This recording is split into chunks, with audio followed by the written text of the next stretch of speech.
జనాభాలో 15% ఉన్న ముస్లిం మైనార్టీలు ఈసారి లోక్సభ ఎన్నికల్లో కీలకం కాబోతున్నారు. అటూ ఇటూగా 70 లోక్సభ నియోజకవర్గాల్లో ముస్లింలే గెలుపోటములను డిసైడ్ చేయబోతున్నారు.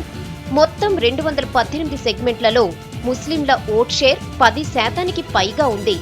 అలాగే 35 లోక్సభ సెగ్మెంట్లలో ముస్లిం ఓట్ షేర్ 30% పైగా ఉంది. జనాభాలో 15% ఉన్న లోక్సభలో ముస్లింల ప్రాతినిధ్యం బాగా తక్కువ.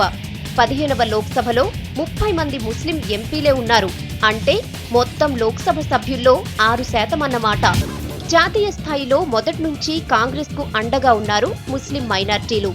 కాంగ్రెస్ కు పెద్దగా బలం లేని రాష్ట్రాల్లో సెక్యులరిజం జపం చేస్తున్న పార్టీలకు పట్టం కడుతున్నారు. ఉత్తరప్రదేశ్లో సమాజ్వాదీ పార్టీ, బీహార్లో రాష్ట్రీయ జనతాదళ్ ఇందుకు ఉదాహరణ. ఉత్తరప్రదేశ్లో అయితే ముస్లిం జనాభాలో 50% కాంగ్రెస్ ను కాదని సమాజ్వాదీ పార్టీని గుండెలకు హత్తుకున్నారు.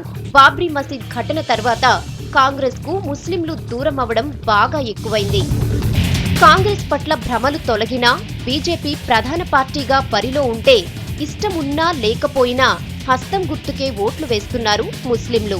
కాంగ్రెస్, బీజేపీలే రాజకీయ రంగాన్ని శాసిస్తున్న రాజస్థాన్, ఛత్తీస్గఢ్, మధ్యప్రదేశ్ లాంటి రాష్ట్రాల్లో ఈ ట్రెండ్ ఎక్కువ.